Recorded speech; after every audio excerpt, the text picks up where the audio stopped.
The wound in Feyra Wolfheart's side burned like forge fire as she stumbled through the darkening forest, each step sending fresh waves of agony through her body that made her vision blur and her breath come in ragged gasps. She had been running for 3 days now, ever since the ambush that had killed her hunting party and left her bleeding and alone in territory she barely knew, miles from any orc settlement that might offer sanctuary. The arrow had gone deep, and though she had snapped off the shaft and bound the wound with strips torn from her tunic, infection had set in with a vengeance that left her feverish and weak. Through the trees ahead, she glimpsed golden lamplight spilling from the windows of a small farmhouse, and her legs nearly gave out beneath her at the sight of potential shelter. She knew the risks of approaching a human dwelling, knew the stories of orcs who had sought help from their kind only to be met with violence or turned away to die in the cold. But the alternative was collapsing here in the woods where wolves or worse would find her before morning. Feyra pressed one hand against the rough bark of an oak tree to steady herself, her green skin slick with fever sweat despite the autumn chill in the air. Her tusks ached where they protruded from her lower jaw, a dull throb that seemed to pulse in time with the wound at her side. She was 23 summers old, a skilled hunter who had brought down elk and bear without flinching. But right now she felt as helpless as a child. The farmhouse sat in a cleared meadow, surrounded by neat fields that had been harvested for the season, with a barn standing close by and a well-maintained stone wall marking the property boundaries. Smoke rose from the chimney in a steady stream, carrying the scent of burning hickory and something cooking that made her empty stomach clench with hunger she had been trying to ignore. She took a deep breath, tasting blood in the back of her throat, and forced herself to step out of the tree line. The walk across the open ground felt like miles instead of yards, and halfway to the door her legs finally gave out completely, sending her crashing to her knees on the packed earth. The impact jarred her wound and she bit back a cry, not wanting to sound like a threat to whoever lived here. She could see movement through the window now, a tall figure moving about inside, and she knew she had only moments before her presence was discovered. With the last of her strength, she crawled forward until she reached the wooden steps leading up to the porch, then collapsed against them with her cheek pressed to the cold planks. Her breathing came in shallow pants now, each one a struggle, and she could feel consciousness starting to slip away from her like water through cupped hands. The door opened above her with a creak of hinges, and lamplight flooded out across the porch. Feyra managed to lift her head just enough to see a man standing in the doorway, his frame backlit so she could not make out his features clearly. He was holding a rifle, she noted distantly, though it was pointed at the floor rather than at her. For a long moment neither of them moved, and she waited for him to either shoot her or slam the door, bracing herself for whichever form of rejection came first. "Please," she managed to whisper, the words scraping past her dry throat like broken glass. "Touch me again, I beg you. Do not leave me to die alone in the cold." The words came out jumbled, not quite what she had meant to say, fever making her thoughts scatter like startled birds. She had meant to ask for help, for shelter, for anything that might keep her alive through the night, but instead what emerged was a plea born from the deepest loneliness she had felt since the ambush. She had touched no living thing in 3 days except trees and earth, had felt no warmth except her own fever, and the isolation had worn at her spirit until she felt transparent as morning mist. The man lowered his rifle completely and knelt down beside her, and she saw his face properly for the first time. He was perhaps 30 years old, with dark hair that fell across his forehead and eyes the color of summer sky that studied her with an expression she could not quite read.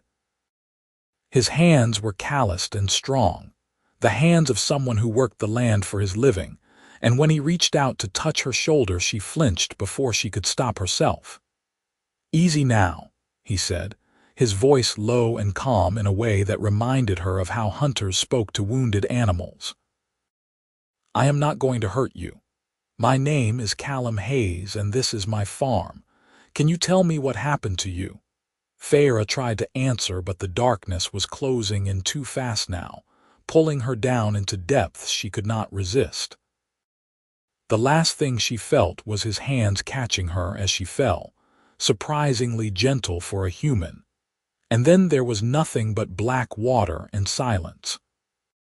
She woke to warmth, and the smell of herbs she could not quite identify, her body feeling heavy and distant as though it belonged to someone else entirely. For several confused moments, she could not remember where she was or how she had gotten there, and panic fluttered in her chest like a trapped bird until memory came flooding back in broken pieces. The ambush, the arrow, the desperate flight through unknown territory, and finally the farmhouse with its golden lamplight promising shelter. She opened her eyes slowly, expecting to find herself still on the porch or perhaps locked in a barn if the farmer had decided to show mercy without trust. But instead, she was lying in an actual bed with clean sheets and a thick quilt pulled up to her chin. The room around her was small but well kept, with whitewashed walls and simple furniture that spoke of function over decoration. A fire burned low in a stone hearth, casting dancing shadows across the ceiling, and through a window she could see that night had given way to pale morning light. Her side still hurt, but the sharp agony had faded to a deep ache, and when she carefully pulled back the quilt to investigate, she found her wound had been cleaned and properly bandaged with strips of white linen. Someone had removed her torn and bloodied tunic and replaced it with a nightshirt that was far too large for her, the fabric soft against her skin in a way that made her throat tighten unexpectedly. The door opened, and Callum Hayes entered carrying a wooden tray laden with food and what looked like medical supplies. He paused when he saw she was awake, something flickering across his face that might have been relief or might have been concern, and set the tray down on a small table beside the bed. "You have been unconscious for nearly 2 days," he said without preamble, settling himself into a chair positioned a respectful distance from where she lay. "I was starting to worry you might not wake up at all. The infection was bad, worse than anything I have dealt with before, but I cleaned the wound as best I could and used what herbs I know for fever. How do you feel?" Feyra pushed herself up to sitting despite the protest from her injured side, not wanting to appear weak, even though she suspected that ship had already sailed. Her hair hung loose around her shoulders in tangled waves, and she could feel the weight of his gaze on her face, studying her tusks and pointed ears with an intensity that made her want to look away. "Like I was trampled by a herd of buffalo," she admitted, her voice still rough from disuse. "But alive, which is more than I expected when I knocked on your door. Why did you help me? Most humans would have let me die or killed me themselves rather than bring an orc into their home." Callum leaned back in his chair and regarded her with those disconcertingly blue eyes, his expression thoughtful. "Because you were dying on my porch, and I am not in the habit of letting anyone die when I might prevent it," he said simply. "Human or orc, you are a living being who needed help. It would have been wrong to turn you away." "Wrong according to whom?" Feyra challenged, unable to keep the bitterness from her voice. "I have seen humans do far worse than refuse aid to my people. I have seen them hunt us for sport, burn our camps, kill our children, and call it justice. Forgive me if I find your compassion surprising." Something complicated moved across Callum's face at her words, a shadow of old pain that he quickly suppressed. I cannot speak for what other humans have done, only for my own choices, he said quietly. And my choice was to help you. You can accept that or not as you see fit, but either way you are welcome to stay here until you are well enough to travel safely. I will not force you to leave while you are still healing. Feyra studied him for a long moment, trying to understand what manner of man would take such a risk for a stranger of a species most of his kind viewed as monsters. He was handsome in a rugged sort of way, she realized, with strong features and a day or two of stubble shadowing his jaw. His hands rested easy on the arms of the chair, neither tense nor threatening, and there was a steadiness to him that spoke of someone who knew his own mind and did not waver from his convictions easily. She wanted to mistrust him, wanted to hold onto the wariness that had kept her alive this long, but exhaustion and gratitude were undermining her defenses faster than she could shore them up. "Thank you," she said at last, the words feeling strange in her mouth. "For the shelter and the care you have given me. I am Feyra Wolfheart of the Ironridge clan, and I am in your debt." "You owe me nothing," Callum replied, but he inclined his head in acknowledgement of her thanks nonetheless. "Now, you should eat something if you can keep it down. I made broth with chicken and vegetables, nothing too heavy for a stomach that has been empty too long. And after that, I need to change your bandages and check how the wound is healing."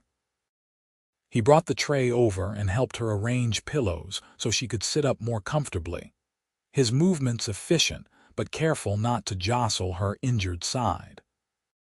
The broth was hot and savory, seasoned with salt and herbs that made her taste buds sing after days of nothing but stream water and the bitter roots she had managed to choke down while fleeing.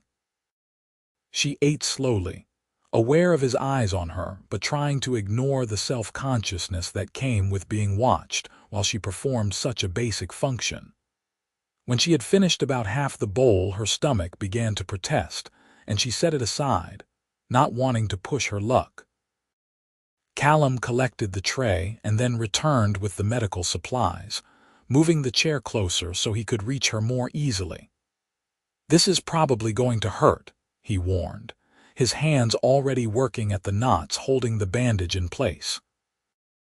"The wound runs deep, and I had to pack it with poultice to draw out the infection.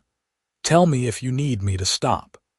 Feyra gritted her teeth and nodded, determined not to show weakness in front of this human who had already seen her at her most vulnerable. He peeled back the bandages with surprising gentleness, his fingers warm against her skin in a way that sent unexpected shivers up her spine. The wound looked angry and inflamed, the flesh around it still red and hot to the touch, but she could see that it was cleaner than it had been and beginning to close at the edges. Callum made a small sound of satisfaction as he examined his work, then began cleaning away the old poultice with a damp cloth. "It is healing," he said, more to himself than to her. "Slower than I would like, but healing nonetheless. The infection has not spread further, which is the important thing. Another few days of rest and proper care should see you through the worst of it." His touch was clinical and professional as he worked, but there was an intimacy to the act of tending her wound that made Feyra acutely aware of how close he was sitting, how easily she could reach out and touch him if she wanted to. The thought came unbidden and she pushed it away immediately, disturbed by her own response to a human man she barely knew. She was fevered still, she told herself, her thoughts muddled and unreliable. There was no other explanation for the way her pulse quickened when his fingers brushed against her ribs, or the warmth that pooled in her stomach that had nothing to do with the broth she had just consumed. "You have experience with wounds," she observed, needing to break the silence before it became too weighted. "Are you a healer as well as a farmer?" Callum's hands stilled for just a moment before continuing their work. "I was a soldier once," he said, his voice carefully neutral. Served in the border wars for 5 years before I mustered out and bought this land. I saw more than my share of injuries in that time, learned how to patch up my fellow soldiers when the surgeon was too busy or too dead to help. It is not a skill I am particularly proud of having, but I suppose it has its uses. Feyra felt her body tense at the revelation, old instincts screaming at her that she was in danger, that a human soldier was the last person she should trust with her life. The border wars had been brutal conflicts between human kingdoms and orc clans, fought over territory and resources with a savagery that had left scars on both sides. She had lost family in those wars, friends and cousins who had gone out to defend their lands and never returned. "Which side did you fight on?" she asked, her voice gone cold and flat. "Which of my people did you kill in service to your king?" Callum finished applying fresh poultice and began wrapping new bandages around her torso, his movements still gentle despite the tension that had suddenly filled the room. "I fought for King Aldrich's 3rd Regiment," he said quietly. "And yes, I killed orcs in battle. I killed humans too, and once a troll that had been hired as a mercenary. I did what I was ordered to do because that is what soldiers do, and I have regretted it every day since I left that life behind. If you want to hate me for it, I will not blame you."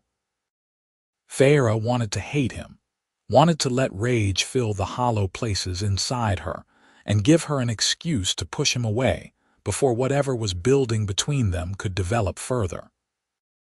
But when she looked at his face, she saw genuine remorse there, a weariness that went bone deep and spoke of a man who had seen too much death and wanted no part of it anymore. She thought of her own clan, of the raids they had conducted on human settlements, of the blood she herself had spilled in defense of her territory. How many humans had lost family members to orc weapons? How many children had been orphaned by her people's actions, just as orc children had been orphaned by human soldiers? "I have killed humans too," she admitted, the confession tasting like ash on her tongue. "Mostly in defense of my clan's borders, but I would be lying if I said there was no aggression in it. We raided farms and caravans, took what we needed to survive, and if people got in our way, we cut them down. I am no more innocent than you are, Callum Hayes. Perhaps we are both trying to outrun our pasts." Something shifted in his expression at her words, a softening that made him look younger and more vulnerable. He finished securing the bandages and sat back, his hands resting on his knees. "Then perhaps we can agree not to judge each other for what we were," he suggested, "and focus instead on who we are trying to become. I left the army because I was tired of killing. I bought this farm because I wanted to build something instead of tearing things down." "What do you want, Feyra Wolfheart?" It was such a simple question, but it struck her with unexpected force, because she realized she did not have a ready answer. What did she want? She had been so focused on survival, on getting through each day and completing each hunt, that she had never stopped to think about whether she was actually happy with the life she was living. Her clan was her family, yes, but she had always felt slightly apart from them, too curious about the world beyond their borders, and too willing to question the old ways. The ambush that had killed her hunting party had been led by rival orcs from a neighboring clan, not by humans as she had initially assumed, and the knowledge sat bitter in her stomach.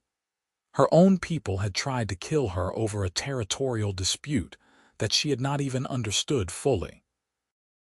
"I do not know," she said at last, her voice barely above a whisper. "I thought I wanted to be a great hunter, to bring honor to my clan and prove my worth. But now I wonder if there is more to life than fighting for scraps of land and glory. I wonder if there is a place in this world where someone like me could simply exist without having to constantly prove I deserve to live." Callum reached out slowly, telegraphing his movement so she could pull away if she wanted to, and rested his hand over hers where it lay on the quilt. His palm was warm and rough with calluses, and the touch sent electricity racing up her arm. "You deserve to live," he said with quiet conviction. "Not because of anything you have done or proven, but simply because you are alive. That should be enough." Feyra stared down at their joined hands, her green skin stark against his paler human coloring, and felt something crack open inside her chest. No one had ever said such a thing to her before, had never suggested that her existence alone had value regardless of her accomplishments or usefulness. Orc culture valued strength and skill, prized those who could hunt and fight and contribute to the clan's survival, but there was little room for gentleness or acceptance of weakness. She had spent her whole life trying to be strong enough, fast enough, deadly enough to earn her place, and here was this human farmer telling her she did not need to earn anything at all. "I do not understand you," she said, turning her hand over so their palms pressed together. "You should fear me or hate me, but instead you offer me kindness I have done nothing to deserve. Why?" Callum's thumb traced small circles on the back of her hand, the gesture absent and unconscious. "Maybe because I am tired of fear and hate," he said. "Maybe because I think the world needs more kindness and less suspicion. Or maybe because when I look at you, I do not see an orc or an enemy or anything except a person who is hurting and needs help. Does there need to be a more complicated reason than that?"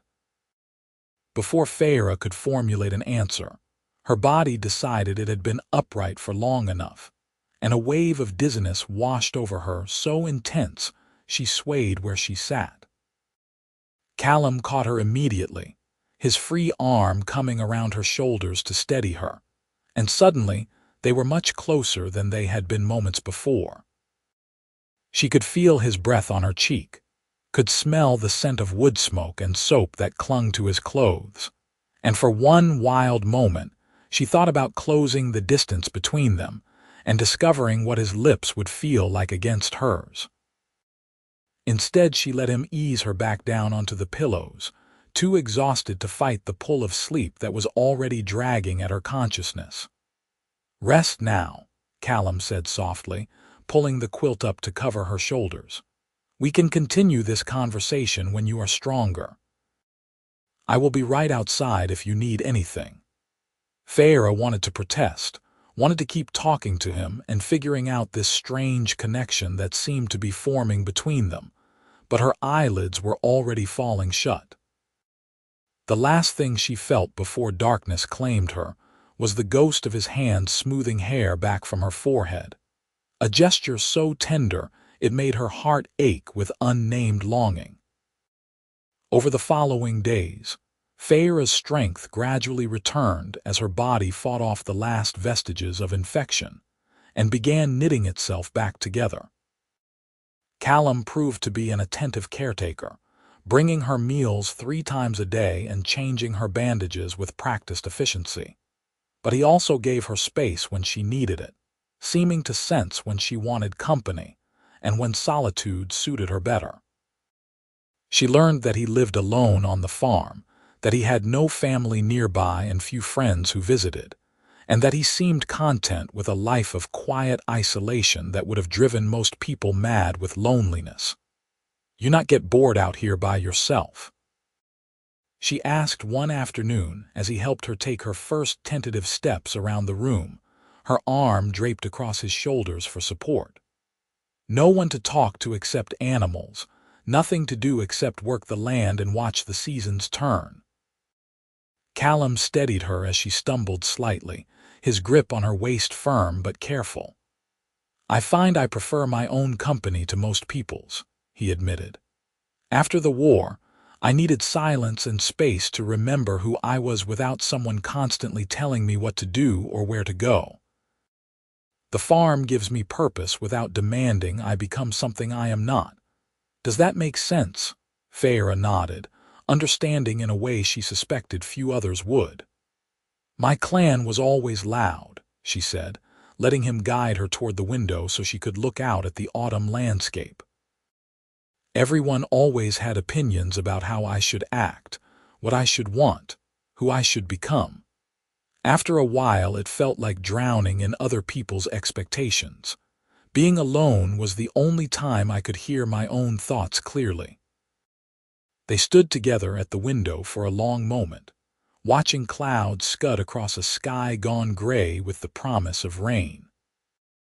Callum's arm was still around her waist, and Feyra was acutely aware of every point where their bodies touched, of the warmth that seemed to radiate from him and seep into her bones. She had been here for 5 days now, and with each passing hour, she felt herself growing more attached to this quiet human farmer who had saved her life without asking for anything in return.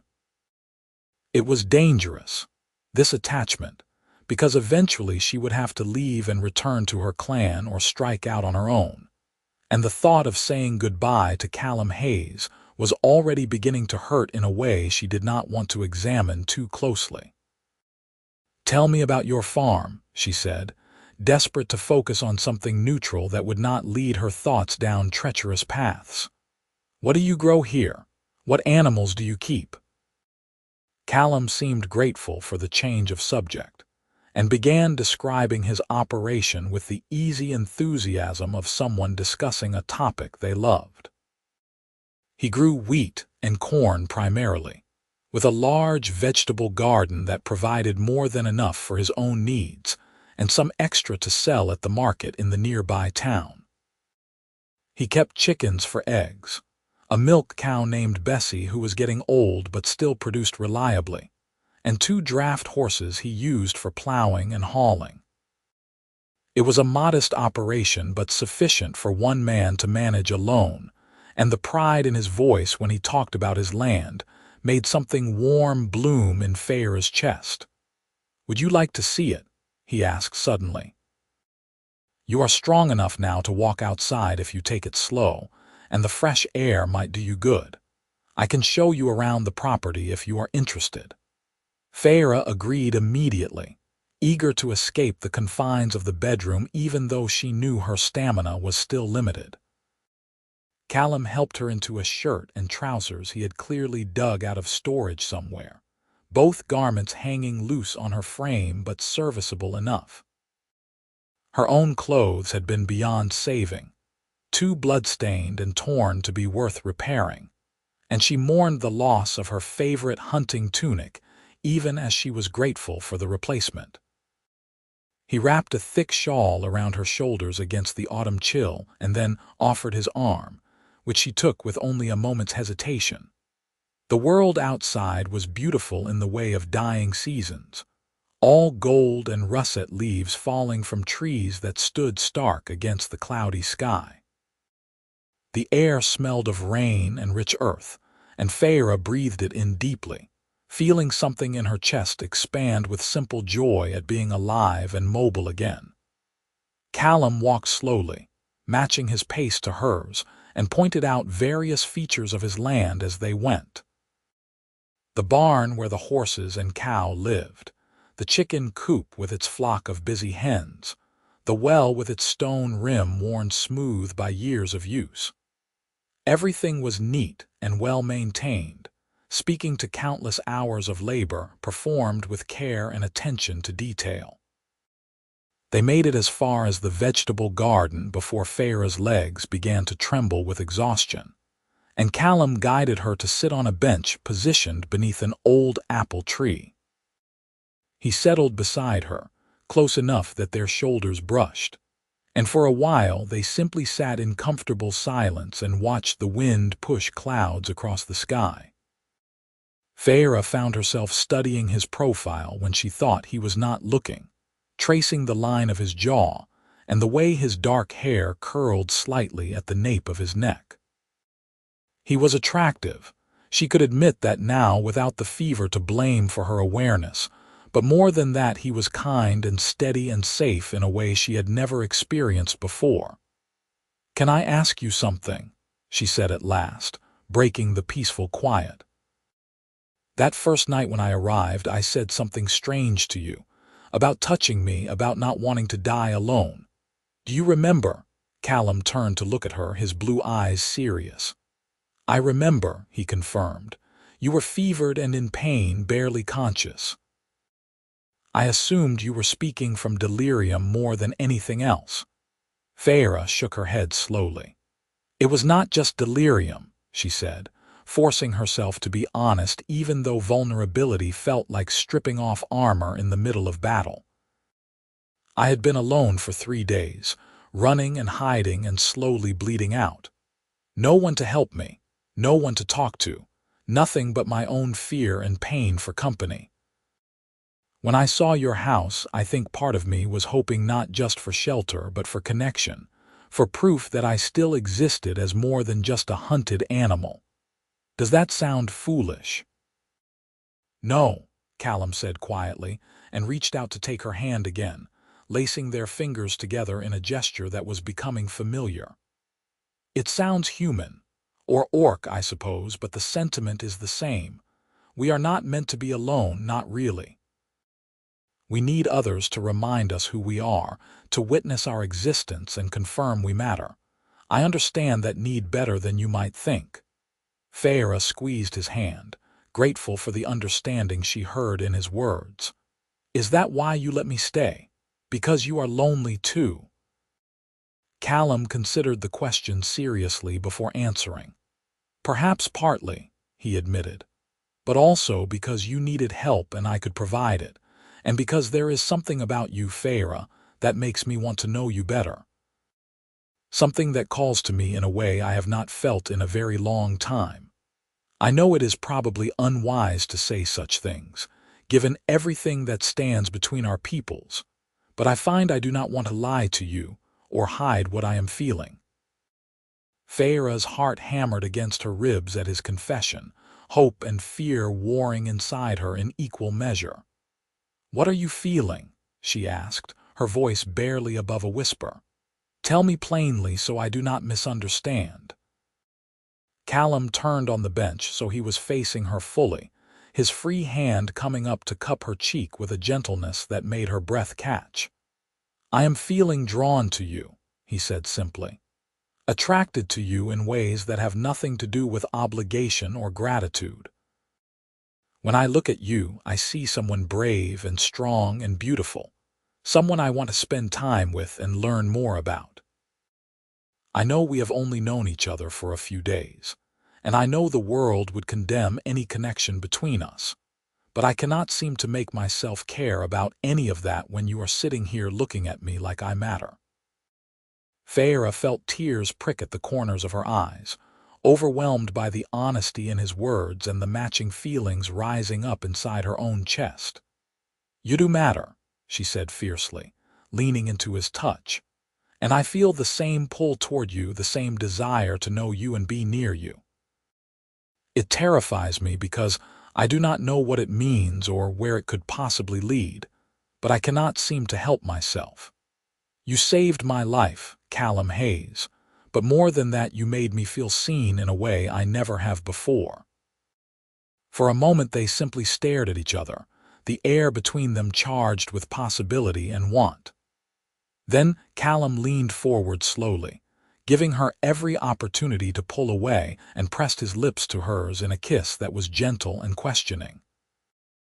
Feyra responded immediately, her hand coming up to tangle in his hair as she deepened the contact, tasting him and memorizing the feeling of his mouth against hers. His tusks made the angle slightly awkward, but he adjusted without seeming to mind, his arms sliding around her waist to pull her closer. When they finally broke apart, they were both breathing hard, and Feyra could see her own wonder reflected in Callum's eyes. I have never kissed anyone before, she admitted shyly. Orc courtship rituals are different, more about displays of strength than tenderness. Was it acceptable? Callum laughed, the sound warm and genuine. More than acceptable, he assured her, pressing another quick kiss to her forehead. Perfect, in fact, though I should warn you that if we continue down this path, people will talk. Humans and orcs are not supposed to fall for each other, and there will be consequences if our relationship becomes known. Feyra straightened her spine, some of her natural defiance reasserting itself. "Let them talk," she said firmly. "I am tired of living according to other people's rules about what I should want or who I should care for. If you are willing to face those consequences with me, then I want to see where this leads. But I need to know you are certain, because I will not have you regretting this choice later when the reality becomes difficult." Callum met her gaze steadily, no hesitation visible in his expression. "I am certain," he said.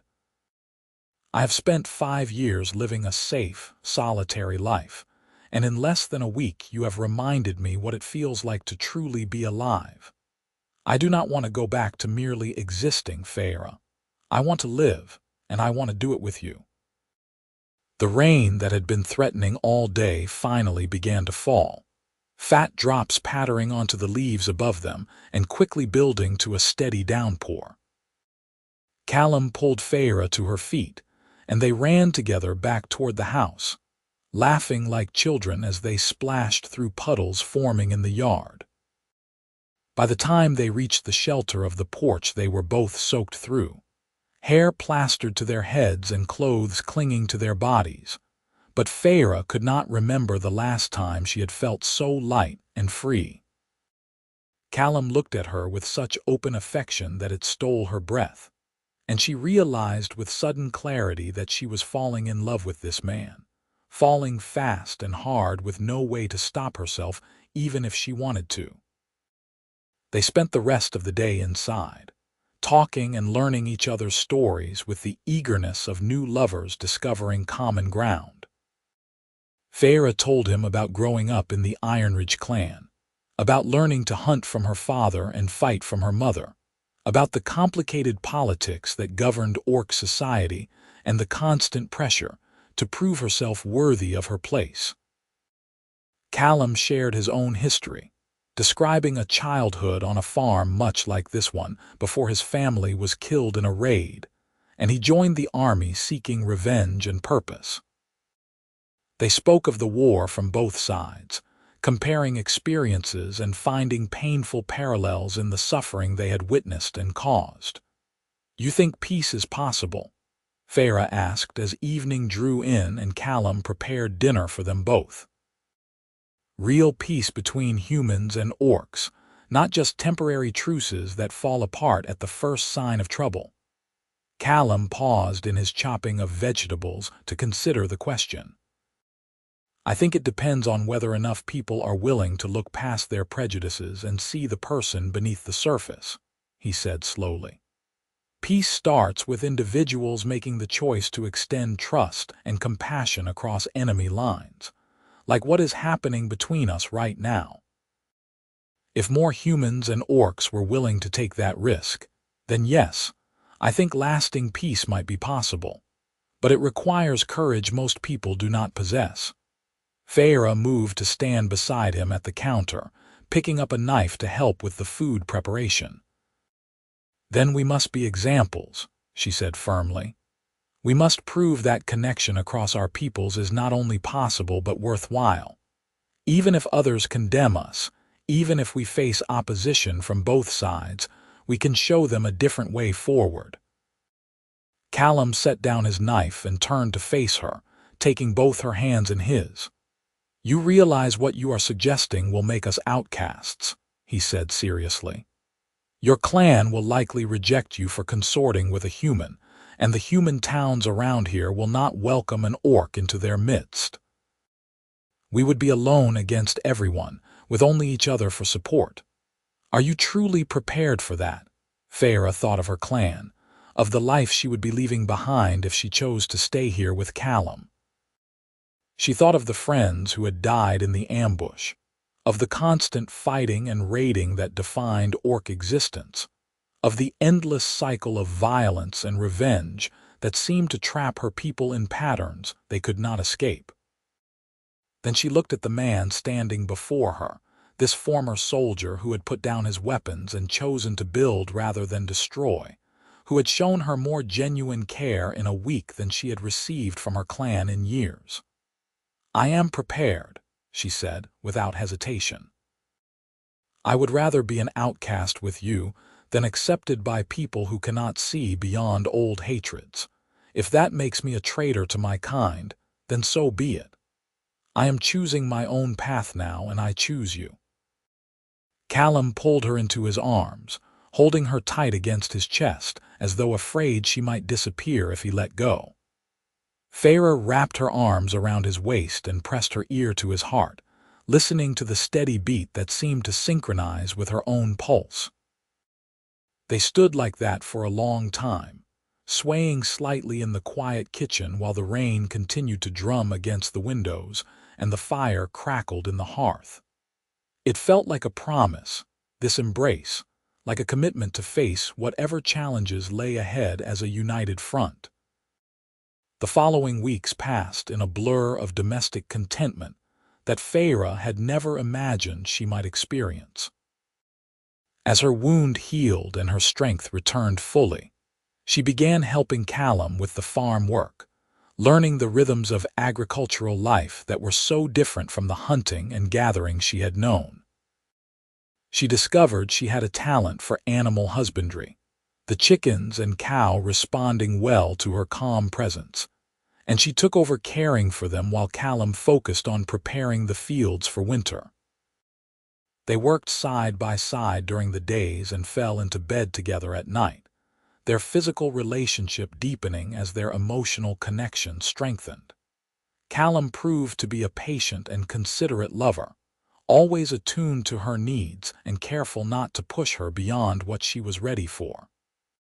He seemed fascinated by every aspect of her body, tracing the green of her skin with wondering fingers and kissing her tusks like they were precious. Feyra, in turn, discovered the pleasure of being truly seen and accepted, of sharing intimacy with someone who valued her for who she was rather than what she could provide. They learned each other's bodies with the same attention they had given to learning each other's histories, mapping scars and sensitive spots with equal care. But their isolated happiness could not last forever undisturbed. The first indication that the outside world would not simply leave them in peace came about a month after Feyra's arrival, when Callum returned from a trip to town with supplies and a troubled expression. He had been recognized by former fellow soldiers who remembered him from the war, and word had spread that he was harboring an orc on his property. The reactions had ranged from disbelief to outrage, with several townspeople warning him that he was courting disaster by allowing one of the enemy into his home. "They think you are my prisoner," Callum reported as they sat together that evening, his arm around her shoulders and her head resting on his chest.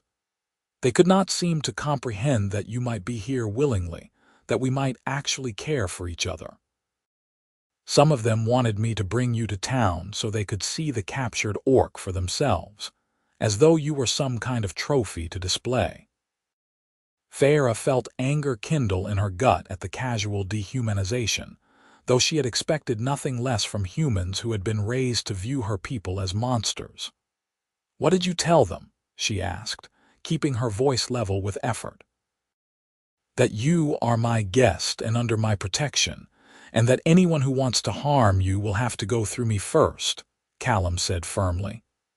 "I may have been more blunt about it than was strictly polite, but I wanted to make my position clear. You are not a prisoner or a curiosity or anything except the woman I love, and I will not allow anyone to treat you as less than that." Feyra lifted her head to look at him, her heart swelling at the casual declaration. "You love me?" she asked, needing to hear him say it directly. Callum cupped her face in his hands, his blue eyes intense and sincere. "I love you," he confirmed without hesitation. "I think I have been falling in love with you since that first night when you crawled up to my porch and begged me to touch you. Every day since then has only deepened that feeling until I cannot imagine my life without you in it. I know it is fast. I know it is complicated, but I am certain of what I feel." Tears spilled down Feyra's cheeks, happiness and relief and bone-deep love mixing together until she could barely breathe through the intensity of it. "I love you too," she said, her voice breaking on the words. "You have given me everything I never knew I needed. Safety and acceptance, and the freedom to simply be myself without judgment. I do not care what your people think or what my clan would say. You are mine and I am yours, and nothing else matters." They sealed the declaration with a kiss that quickly turned heated, clothes falling away as they moved together toward the bedroom. That night, their lovemaking took on new urgency, a claiming and affirmation of the commitment they had just made to each other. Feyra lost herself in the sensation of Callum's hands on her body, in the whispered words of love and devotion he murmured against her skin, in the feeling of completion that came when they finally joined together as one. Afterward they lay tangled in the sheets, hearts still racing and bodies slick with sweat.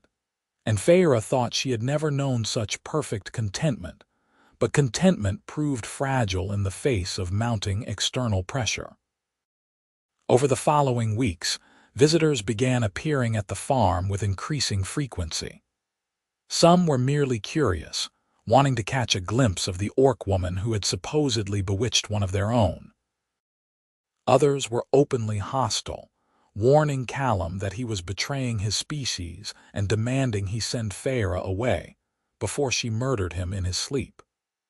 A few were concerned friends who genuinely worried for his safety and could not understand why he would take such a risk for one of the enemy. Callum turned them all away with varying degrees of politeness, but the constant interruptions were wearing on both of them. Feyra hated being the source of such conflict in his life, hated that her presence was costing him the tentative connections he had maintained with the nearby community. She offered several times to leave, to strike out on her own and spare him the censure he was facing, but Callum refused to even consider the possibility. "You are not going anywhere," he said firmly, each time she brought it up. "I chose you with full knowledge of what it might cost. I will not abandon you just because some narrow-minded fools cannot see past their own prejudices. We face this together, or not at all." The situation came to a head about 2 months after Feyra's arrival, when a delegation from the town arrived led by Callum's former commanding officer, a grizzled veteran named Captain Marcus Thornton. The captain brought with him 4 other men, all former soldiers who had served with Callum during the war, and their faces were set with grim determination as they approached the farmhouse. Feyra saw them coming and immediately went to find Callum, her heart pounding with premonition that this confrontation would be different from the others. Callum met the group in the yard, positioning himself between them and the house where Feyra stood watching from a window. She could not hear what was being said, but she could read the tension in every line of Callum's body, could see the way his hands clenched into fists at his sides. The discussion went on for nearly an hour, voices rising and falling, gestures becoming more emphatic, until finally Captain Thornton pointed directly at the house and said something that made Callum's whole body go rigid with fury. Unable to bear the suspense any longer, Feyra grabbed a shawl and went outside, ignoring the small voice in her head warning that her presence would only make things worse. She descended the porch steps and moved to stand beside Callum, close enough that their shoulders brushed in a show of unity. The visiting men all stared at her with expressions ranging from disgust to fascination, and she met their gazes steadily, refusing to be cowed. "So this is the orc," Captain Thornton said, his voice carrying the rasp of too many years breathing in battlefield smoke. "I must admit, Hayes, she is not what I expected.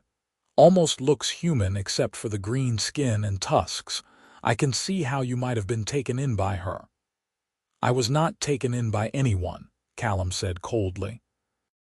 "Feyra is here because I invited her to stay, because I care for her and value her presence in my life. Whatever you came here to say, Captain, say it and be done with it." The captain's expression hardened. "Very well. I will be blunt since you seem determined to be difficult about this. The town council has met and decided that having an orc living so close to our borders represents an unacceptable security risk. They have asked me to deliver an ultimatum. Either the orc leaves voluntarily within 3 days, or we will come back with enough men to remove her by force. We do not want trouble, Hayes, but we will not tolerate one of the enemy camping on our doorstep." Feyra felt Callum go tense beside her, his breathing becoming harsh and rapid. Before he could respond with what she suspected would be violence, she stepped forward and addressed the captain directly. "I understand your concerns," she said, keeping her voice calm and reasonable even though she wanted to rage at the injustice of it all. "You see me as a threat because I am orc, because your people and mine have been enemies for generations. But I am not here to harm anyone. I am here because Callum saved my life when he could have let me die, and because we have found something precious in each other that I will not give up without a fight." One of the other men laughed harshly. "You hear that, boys? The orc talks about precious things like it understands love. That is rich. Everyone knows orcs only care about violence and conquest. This one is probably just biding its time until it can kill Hayes and signal its clan to attack." Feyra felt her temper flare at the casual dehumanization, but forced herself to remain composed. "I have a name," she said sharply. "I am Feyra Wolfheart, and I am as capable of love and loyalty as any human. If you cannot see that, the failing is yours, not mine. I will not leave simply because you have decided I do not belong here." Captain Thornton's eyes narrowed dangerously. "Then you leave us no choice," he said. 3 days, Hayes. After that we come back with force, and the blood that is spilled will be on your hands for harboring this creature." Callum moved so fast Feyra barely had time to register it, his hand shooting out to grip the captain's collar and yank the older man close. "She is not a creature," he snarled, his face inches from Thornton's. "She is the woman I love, and if you come back here threatening her again, I will defend her with everything I have. I fought beside you for 5 years, Captain, bled for you and saved your life more than once. I am calling in that debt now. Leave us alone." For a moment, the two men stared at each other, a silent battle of wills playing out in the space between them. Then Thornton wrenched himself free and stepped back, his expression a mixture of disappointment and resignation. "You have changed, Hayes," he said sadly. "The man I knew would never have thrown away his honor for an orc. I grieve for what you have become." "I have not thrown away anything," Callum replied, his voice hard. "I have simply learned that honor means more than blind loyalty to my own kind. It means doing what is right even when it is difficult, even when others condemn you for it. You taught me that once, Captain. I am sorry you seem to have forgotten your own lesson." The delegation left without another word, mounting their horses and riding away in a cloud of dust that hung in the autumn air long after they had disappeared from view. Feyra and Callum stood together in the yard watching them go, the weight of the ultimatum pressing down on them like a physical thing. 3 days. That was all the time they had before violence became inevitable. "I should go," Feyra said quietly, though every fiber of her being rebelled at the thought. "I should leave now, tonight, before this escalates further. I will not be the reason you have to fight your own people, Callum. I will not let you destroy your life for me." Callum turned to her with fierce intensity, gripping her shoulders and forcing her to meet his eyes. "No," he said flatly. "Absolutely not. I meant what I said before. We face this together or not at all. I am not letting you walk away to protect me, and I am certainly not going to let a bunch of fearful old men dictate how I live my life. We will find another way." "What other way is there?" Feyra demanded, fear making her voice sharp. "They have given us 3 days, and then they will come with force. You cannot fight off an entire town by yourself, and I will not watch you die trying. There has to be a solution that does not end in bloodshed." Callum pulled her into his arms, holding her tight while his mind clearly raced through possibilities. "We could leave," he said slowly. "Pack up what we can carry and head north into the territories, where neither human nor orc authority holds much sway. There are frontier settlements up there, places where people care more about survival than about old prejudices. We could build a new life somewhere no one knows our history." Feyra considered the suggestion, hope and uncertainty warring inside her. "You would abandon your farm?" she asked. "The land you worked so hard to build. I know what this place means to you, Callum. I cannot ask you to give that up." "You are not asking, I am offering," Callum corrected gently. "Yes, I love this farm, but I love you more. Land can be replaced, but you cannot. If leaving means we can be together without constantly looking over our shoulders, then it is a price I am willing to pay." Before Feyra could respond, a new complication announced itself in the form of harsh orc voices calling her name from the forest edge. Her blood ran cold as she recognized the dialect of her clan, and she pulled away from Callum to see a group of 5 orc warriors emerging from the trees.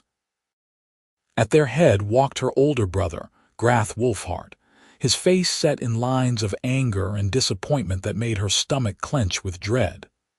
"So it is true," Grath said in the orc tongue, his eyes moving between Feyra and Callum with undisguised disgust. "My sister lives, but she has betrayed everything we stand for by lying down with a human. I did not want to believe it when the scouts brought word, but here is the proof before my eyes."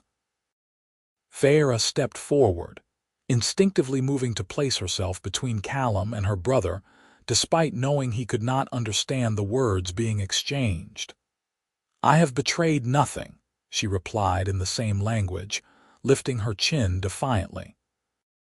"I nearly died from wounds inflicted by our own people, Grath. Our own clan's rivals left me for dead over a dispute I barely understood. This human saved my life when he had every reason to let me die. I owe him everything." Grath's expression hardened further. "You owe him your life, not your body and your loyalty. The clan has mourned you as dead, Feyra. We held the rights and burned your possessions. You could have returned home once you healed, could have resumed your place among us, but instead you chose to stay here playing house with the enemy. Mother and father are ashamed beyond words." The words cut deep, sharper than any blade, but Feyra refused to let her brother see how much they hurt.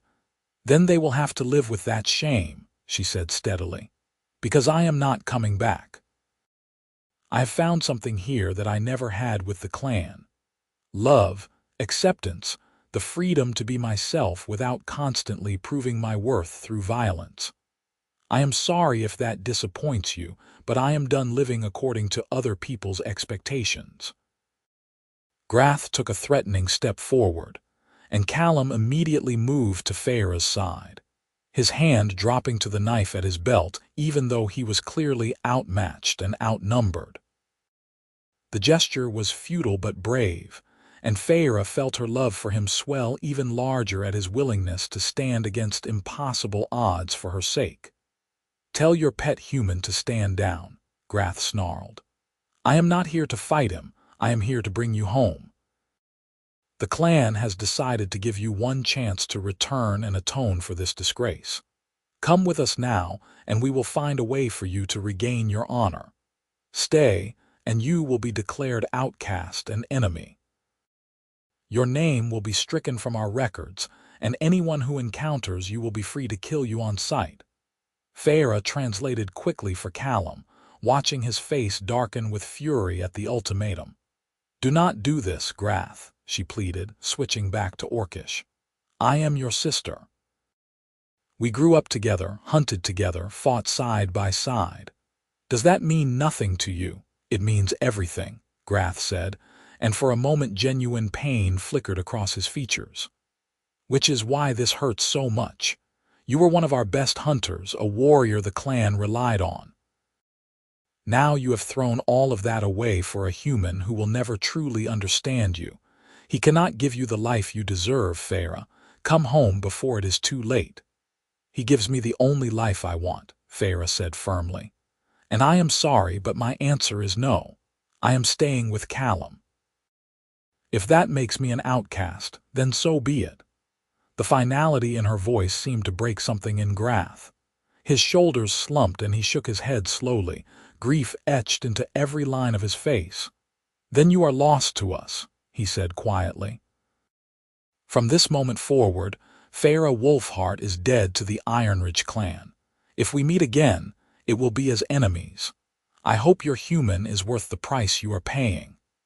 He turned and gestured to the warriors who had accompanied him, and as one they melted back into the forest without another word. Feyra stood frozen in the yard, watching them disappear and feeling like her heart was being ripped from her chest. She had known this moment might come, had accepted the possibility when she chose to stay with Callum, but the reality of being cast out from everything she had ever known was more painful than she could have imagined. Tears streamed down her face unchecked, and she made no move to wipe them away. Callum gathered her into his arms and she collapsed against him, sobbing into his chest while he murmured soft words of comfort and stroked her hair. "I am so sorry," he whispered. "I am so sorry you had to make that choice. If there was any other way—" "There was not," Feyra managed to say between sobs. "And I do not regret choosing you, even though it hurts more than I expected. I just need time to mourn what I have lost." They stood like that for a long time, holding each other while the sun sank lower toward the horizon and shadows lengthened across the farm. When Feyra finally pulled back, her eyes were swollen and her face blotchy, but there was steel in her spine again. "So now we are both outcasts," she said with a watery attempt at humor. "Rejected by our respective peoples for daring to love across enemy lines. What do we do now?"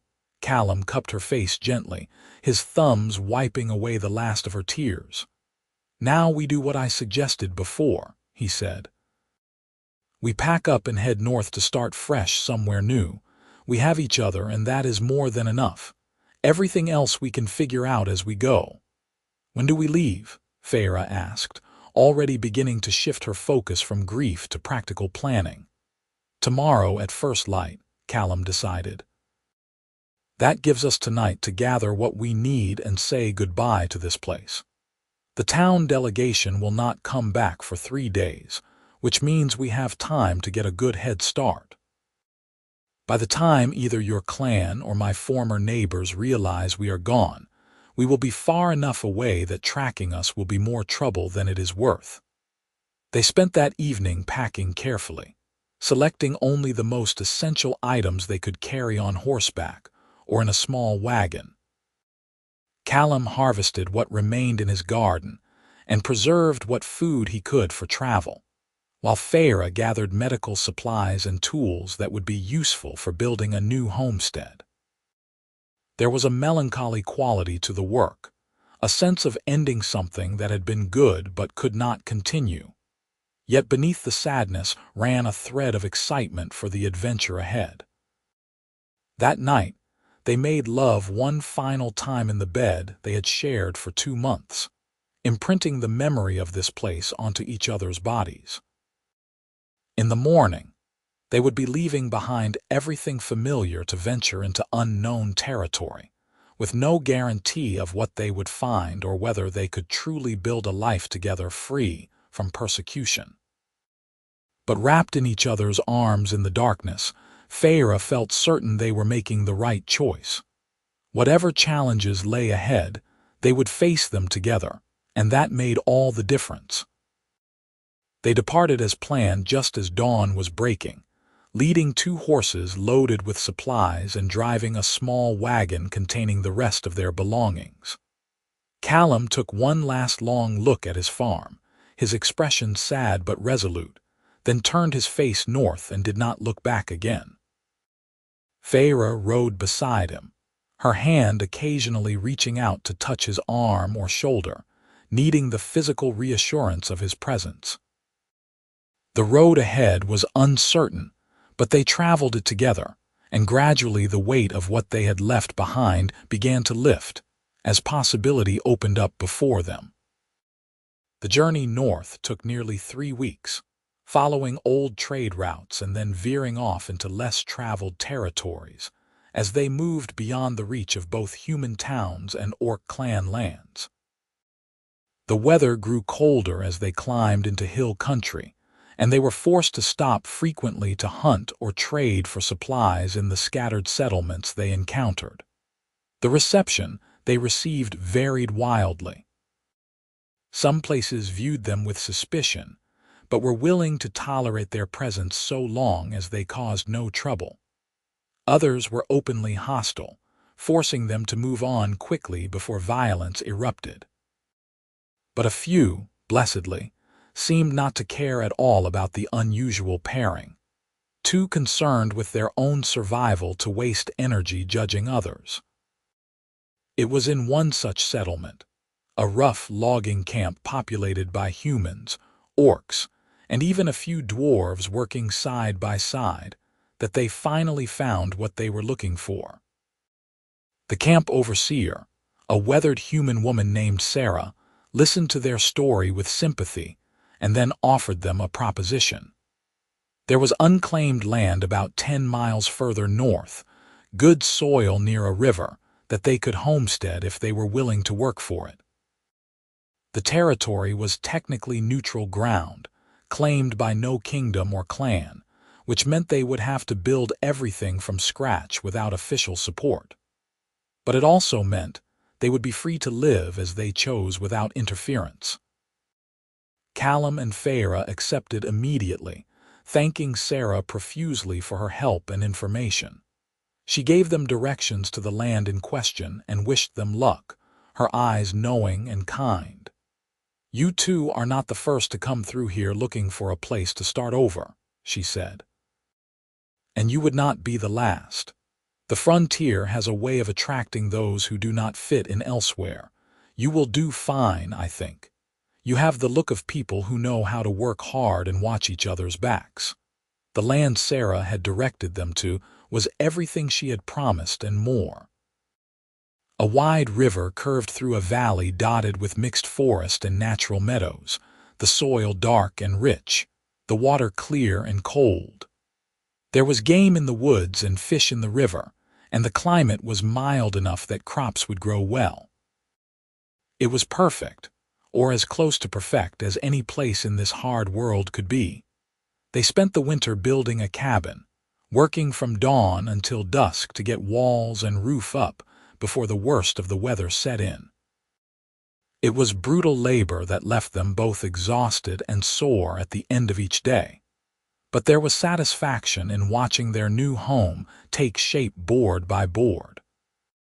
They supplemented their stored food with hunting and ice fishing, and on the coldest nights they huddled together under every blanket they owned while wind howled outside their partially finished walls. But they were together, and they were free, and that made even the hardship feel worthwhile. Spring came slowly to the northern territories, creeping in on muddy feet and bringing with it the work of clearing land for planting. They broke ground on a large garden plot and a smaller field for grain, their muscles remembering the rhythm of agricultural work from Callum's old farm. Feyra proved to be a quick learner, her strength and endurance making her invaluable for the heavy labor. They worked side by side under the strengthening sun, and at night they fell into bed too tired even to talk, simply holding each other until sleep claimed them both. By summer, their homestead was beginning to take real shape. The cabin was finished and furnished with simple pieces Callum had built during slow winter days. The garden was producing abundantly, providing more vegetables than they could eat fresh. The grain was growing tall and green, promising a good harvest come fall. They had acquired a milk goat from a traveling trader and built a small pen for it, and Feyra had taken to making cheese with the surplus milk. Life had settled into a predictable rhythm that felt sustainable and good.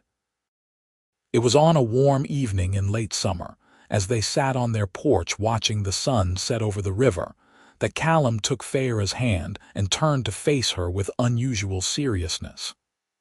"There is something I want to ask you," he said, his voice carrying a nervous tremor she rarely heard. "Something I have been thinking about for months now." Feyra squeezed his hand encouragingly, curious about what could make her usually confident partner so uncertain. "You can ask me anything," she assured him. "You know that." Callum took a deep breath and then slid off the bench to kneel in front of her, still holding her hand in both of his. "We have been through so much together," he said. "We have faced prejudice and threats, given up everything we knew before, built a life from nothing in a place where no one cares about our history. Through all of it, you have been my partner and my love, the person I rely on more than anyone else in this world. I cannot imagine my future without you in it, Feyra Wolfheart. Will you marry me? Will you be my wife and let me be your husband so the whole world knows we belong to each other?" Feyra felt her breath catch in her throat, joy and love swelling so large in her chest she thought she might burst from the pressure of it. "Yes," she said, pulling him up and throwing her arms around his neck. "Yes, 1,000 times yes. I want nothing more than to be your wife, to bind my life to yours in every way possible. I love you, Callum Hayes, and I choose you every day for the rest of my life." They kissed with all the passion and commitment of two people who had fought for their right to be together, who had sacrificed everything else to hold onto each other. When they finally broke apart, they were both laughing and crying at the same time, giddy with happiness and the promise of a future stretching out before them. They spent the rest of the evening making plans, talking about how they would formalize their union and who they might invite to witness it, though their guest list would necessarily be small given their isolation. In the end, they decided to hold a simple ceremony at the homestead, with Sarah from the logging camp serving as their witness and officiant.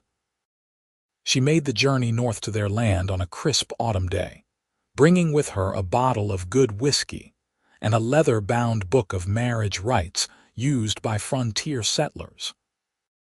Feyra wore a simple dress she had sewn herself from cloth purchased during their last supply run, dyed a deep green that matched her skin. Callum wore his best shirt and trousers, his hair neatly trimmed and his face clean-shaven for the occasion. They stood together beside the river with Sarah reading from her book, their hands clasped and their eyes locked on each other's faces. The words of the ceremony were traditional, but the meaning behind them was anything but. Two people from enemy species pledging their lives and loyalty to each other, despite everything that stood against them. When Sarah pronounced them husband and wife, Callum swept Feyra into his arms and kissed her deeply while their witness cheered, and the river sang its approval in the background. They spent that night celebrating, sharing the whiskey Sarah had brought and talking long into the darkness about everything and nothing. Their witness stayed over in the cabin's small loft space, giving the newlyweds the main sleeping area, and departed the following morning with hugs and promises to visit again in the spring. After she had gone, Callum and Feyra stood together on their porch and surveyed their land with the satisfied gaze of people who had built something real and lasting. "We did it," Feyra said softly, leaning her head against Callum's shoulder. "We actually did it. We built a life together against all odds." Callum wrapped his arm around her waist and pulled her close. "We did," he agreed, "and we will keep building it day by day for as long as we both live. This is just the beginning, my wife. We have our whole future ahead of us." As the years passed, their homestead grew and prospered. They cleared more land and built a proper barn to house the growing collection of animals they acquired through trade and careful breeding. Their garden expanded to include fruit trees and berry bushes that required patient years of cultivation before they produced. Other settlers began claiming land in the surrounding area, drawn by word that the territory was welcoming to those who did not fit traditional molds, and gradually, a small community formed. Callum and Feyra became pillars of that community, known for their hard work and their willingness to help neighbors in need regardless of species or background. The prejudices that had driven them from their old lives seemed distant here, though they never forgot the lessons learned or the price paid for their happiness. They shared their story with those who asked, hoping it might inspire others to look past old hatreds and see the person beneath the surface. In the 3rd year of their marriage, Feyra discovered she was pregnant. The news filled them both with joy and terror in equal measure, neither quite sure what to expect from a child born of human and orc parents. The pregnancy was difficult, harder on Feyra's body than either had anticipated, but she endured with the same determination she brought to everything else. Callum doted on her throughout, taking on extra work to allow her more rest, and worrying constantly about her well-being. Their daughter was born on a spring morning, arriving with lusty cries that announced her presence to the entire valley. She had her mother's green skin and pointed ears but her father's blue eyes, a perfect blending of both parents that made her unique and beautiful. They named her Hope, because that was what she represented to them and to everyone who saw her. Hope for a future where human and orc could not only coexist peacefully, but could build families together, could create something new and wonderful from what had once been implacable opposition. Raising Hope brought challenges neither parent had fully anticipated, from figuring out how to care for her unique needs to dealing with occasional visitors who viewed her as an abomination. But far more common were the people who looked at her with wonder and delight, who saw in her small face the possibility of real, lasting peace between their peoples. She grew up surrounded by love and acceptance, never knowing the prejudice her parents had faced, and that freedom to simply exist without judgment was perhaps their greatest accomplishment. On Hope's 5th birthday, as they gathered around a cake Feyra had baked and decorated with berries from their own bushes, Callum looked at his wife and daughter and felt gratitude so profound it brought tears to his eyes. He thought back to that night years ago when a wounded orc woman had collapsed on his porch and begged him not to leave her alone in the cold. How easily he might have turned her away and continued living his solitary life.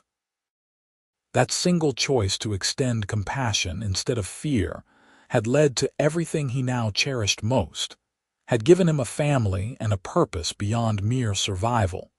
Feyra caught his gaze across the table and smiled, understanding written clear in her expression.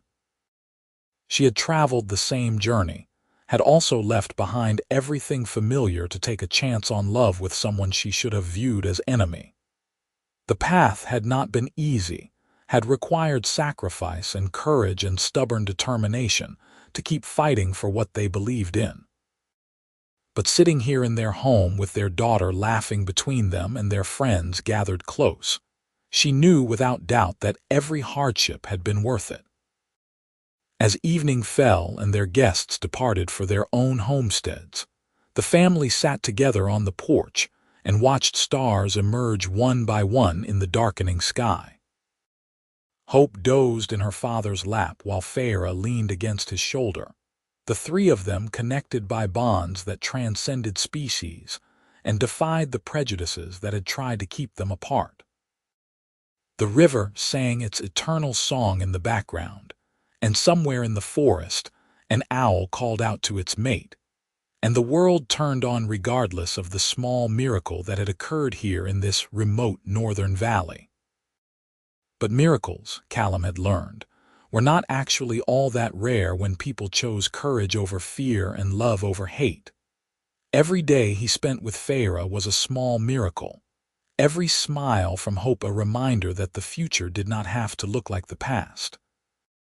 They had built something beautiful here, something that would outlast them both and perhaps inspire others to follow their example. It was enough, more than enough. And as he pressed a kiss to his wife's forehead and felt their daughter's steady breathing against his chest, Callum Hayes knew himself to be the luckiest man alive. The years continued to pass in the peaceful rhythm they had established, each season bringing its own challenges and rewards. Their homestead became a landmark in the region, the place where human and orc had first proven that love could bridge divides thought unbridgeable. Other mixed couples began appearing, drawn by the example Callum and Feyra had set, and the community that grew up around them became known as a haven for those seeking to escape the rigid prejudices of the old world. Hope grew into a confident young woman, equally comfortable with human customs and orc traditions, serving as a living bridge between the two cultures. She inherited her mother's skill at hunting and her father's patience with growing things, and she possessed a diplomatic grace that neither parent could quite claim. When disputes arose in the community, people increasingly turned to Hope to mediate, trusting her unique perspective to find fair solutions. On their 20th wedding anniversary, Callum and Feyra stood once more beside the river where they had been married, their hands clasped, just as they had been on that autumn day so long ago. They were older now, gray touching Callum's hair and new lines marking both their faces, but the love between them burned as bright as ever. They renewed their vows quietly, needing no witness this time except each other and the land they had built their life upon, and when they kissed, the river seemed to sing its approval just as it had 2 decades before. "You ever regret it?" Callum asked later as they walked back toward their home, fingers still intertwined. "All that you gave up to be with me. Your clan, your old life, everything familiar." Feyra stopped walking and turned to face him fully, her green eyes serious and clear. "Not for one single moment," she said firmly. "Every choice I made led me to you, to this life, to Hope. If I could go back knowing what I know now, I would make the same decisions without hesitation. You are my home, Callum Hayes, and you always will be."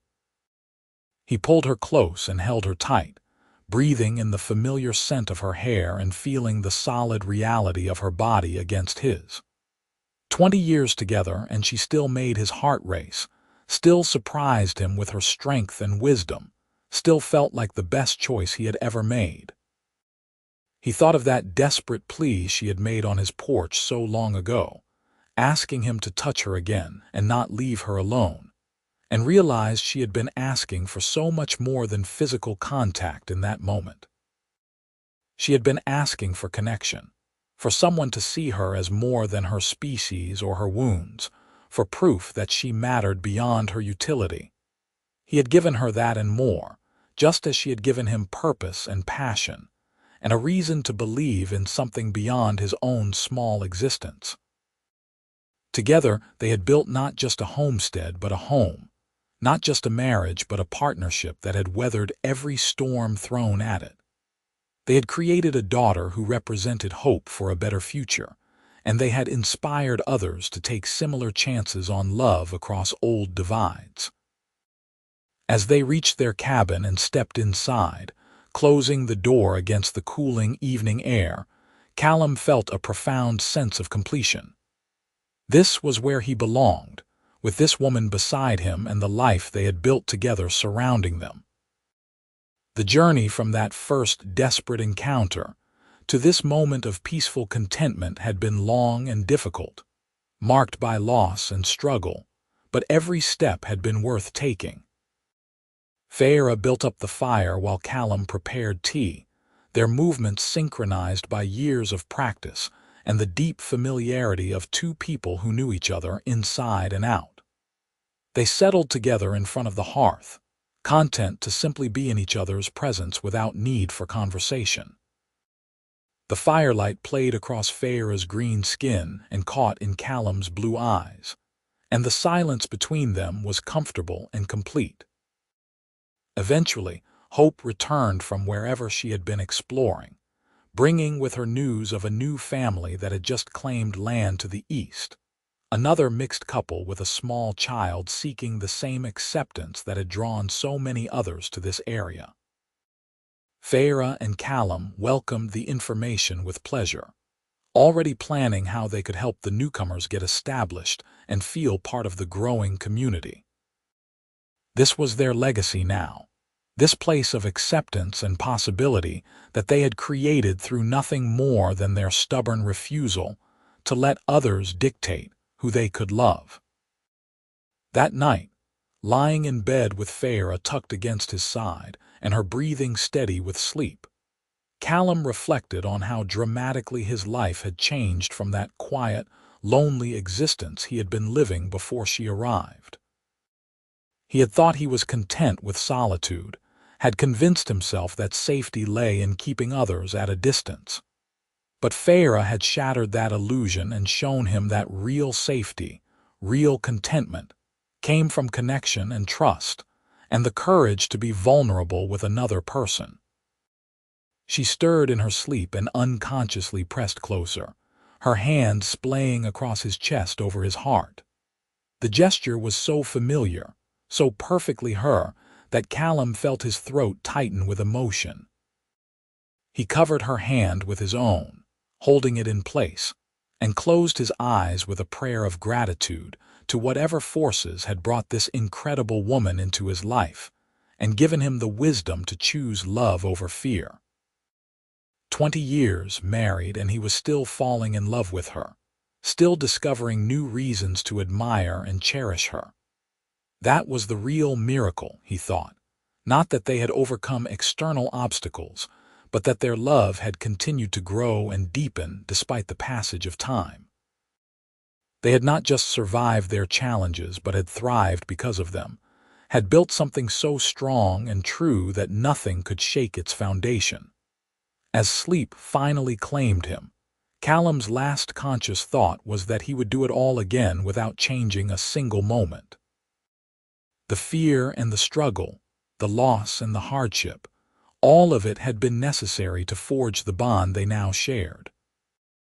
And when morning came, they would wake together as they had for 20 years, ready to face another day of building their life side by side. Two people from different worlds who had created their own perfect world together. The sun rose over their valley, painting the sky in shades of gold and rose, and in the cabin by the river two former enemies slept peacefully in each other's arms, living proof that love could triumph over hate when people had the courage to reach across divides. Their story would be told for generations, inspiring others to take similar risks, and their homestead would stand as a monument to what was possible when hearts were open and hands were willing to clasp across lines meant to separate. But for Callum and Feyra themselves, the greatest reward was simply this: waking each morning beside the person they loved most, working together under open sky, and knowing they had built something beautiful that would outlast them both. They had taken a desperate plea spoken in fever and pain and transformed it into a lifetime of love and partnership. They had touched each other and continued touching each other, building connection upon connection, until their lives were so intertwined they could no longer imagine being separate. And in the end, that was enough. That was everything. That was the happy ending they had fought so hard to earn, and they lived it fully every single day for the rest of their lives together.